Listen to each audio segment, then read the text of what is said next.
This video is sponsored by the Ridge wallet. I've genuinely often struggled to find a wallet that I actually like and doesn't annoy me in some way. I don't like my pockets being all bulky, I just want something simple, sturdy, and reliable. Aha, well, this is where the Ridge wallet comes in. It holds up to 12 cards and still has room for cash, but it's tightly packaged like an Adrian Newey rear end, so remains compact, light, and comfortable. Ooh. It comes in over 30 design styles. I went with a nice carbon fibery one. My cards are secure but slide out with ease as and when I need them. It even has the RFID blocking tech, so some ne'er-do-well can't bleep your money out of your pocket. It has a lifetime guarantee, so I know I can confidently stick with the Ridge wallet for the long term.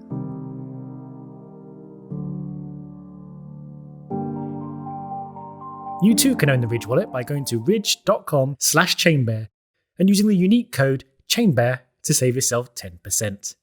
That's ridge.com/chainbear with the code chainbear at checkout.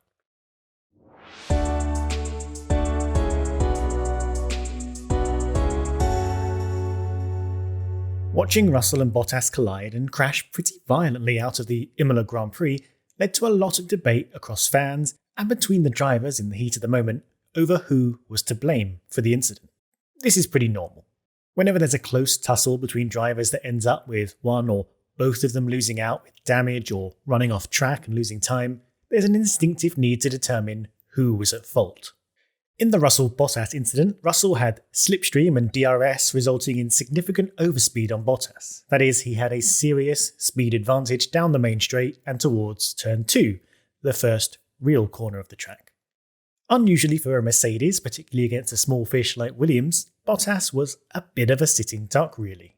The run to turn 2 is the merest kink of a high-speed chicane. Turn 1 ever so slightly bears right and then the track turns back left again. There's a boring reason around corner geometry as to why the first kink is an official corner and the second isn't, but that's not the point of this video. We're not here to kink shame. Russell follows Bottas through the first kink of turn 1, and by the time they reach the second left-hand kink, he's closed right up to the Mercedes and pulls out right to take Bottas on what will be the outside of turn 2. While Bottas is firmly on the inside when Russell initiates the move, Valtteri does start to move across the track to the right, so by the time Russell is halfway alongside, the space has closed significantly. This seems to surprise Russell, who makes a slight avoiding move to the right, drifting onto the damp tarmac and white paint of a still drying track, at which point the rear grip on the Williams disappears and kicks the car around and into the Mercedes. Both drivers are basically passengers at this point. Russell, in reactionary anger, claimed Bottas defended too hard and closed him out. Bottas said Russell was foolish to drive so hard on the wet part of the track in trying to overtake. Immediate reaction from fans fell roughly into those camps, but who was to blame? Well, I'm actually here to discuss when negative actions on the track fall into that middle ground, the racing incident. When sometimes both drivers are doing their best, taking a risk obviously, but things just happen through no decisive fault of any one driver. That's motorsport, baby. So let's wind back the Russell-Bottas incident as an example here. Yes, Bottas does move across the track here, but there are two important things to take into consideration. First is that this is a left-hand kink, and the natural line through the exit of the corner is to drift from the inside apex to the outside ready for turn 2. If this was a straight and Bottas moved across, that might be another story, depending on how he did it. But actually, we do see people moving across legitimately to defend on straights all the time. And heading towards turn 2, Bottas didn't move particularly aggressively or surprisingly, and indeed left more than a car's width for Russell. Russell's onboard camera shows the Mercedes only slightly crosses the pit exit line, an area designed with ample room for cars rejoining the track from the pit lane.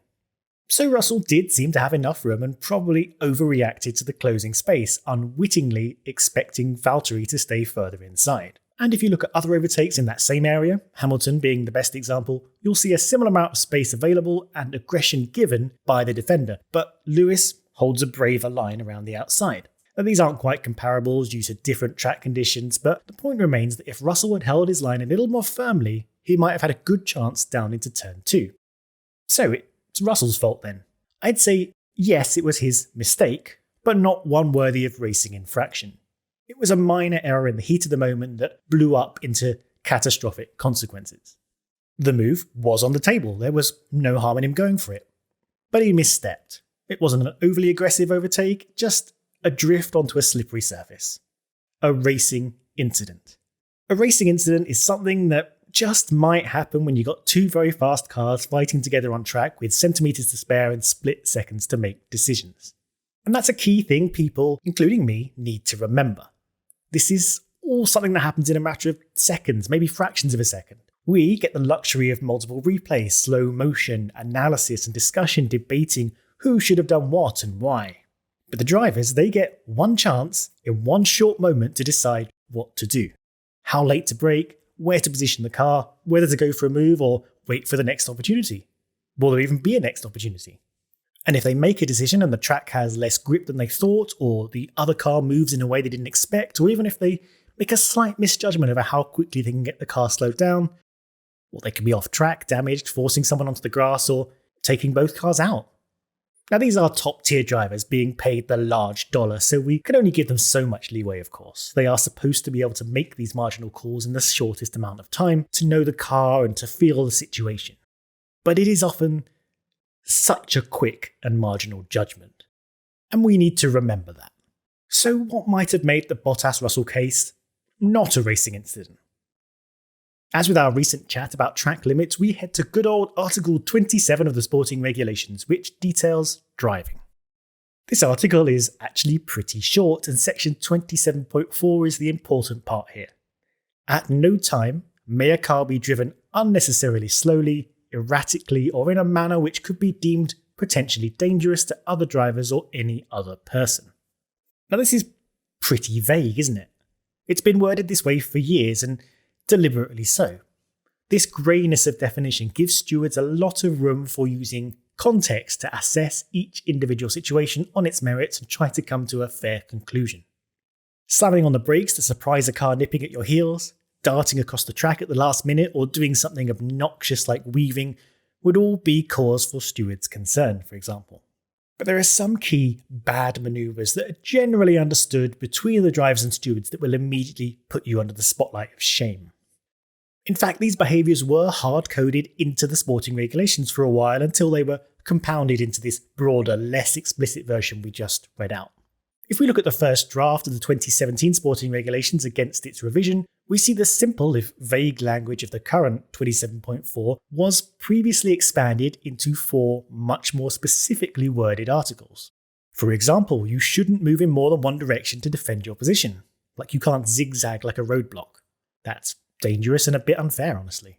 You can move across the track in one direction to defend, and you can move back to get your racing line into the corner, but you can only move back so far as to leave enough room for another car. You can use the full width of the track to defend your position, but if the attacking car has so much as a front wing alongside you, you need to leave them room. Your defending move has to take place before the braking zone. This is because by the time a driver slams on the brakes, they have committed to a trajectory and distance over which their car will decelerate before turning in. It is incredibly hard to react to some knucklehead moving across the track in front of you once you're in the braking zone. Also, don't barge or crowd other cars off track or do anything weird and erratic that could cause an accident. As said earlier, these drivers are operating at high speeds and short time frames. You can't just go, "Bleh, scared you." Now, while these codes of driving conduct were removed from the regulations in their explicit descriptive form, these behaviours form part of the many moves understood to be not acceptable. While some might think it's better to have these hard definitions in the regulatory language so we all know exactly when a move is right and when it's wrong, the teams preferred the stewards to be a little more hands-off unless there were cases of clearly dangerous driving. So now the stewards assess each case on its merit over whether it deserves investigation and perhaps penalty. The stewards have access to archival video examples as precedent to work against when needing to make a decision. So while a lot of incidents may fall more towards the blame of one driver than the other, unless they are driving unfairly or dangerously, we are likely to have many of these cases deemed as racing incidents.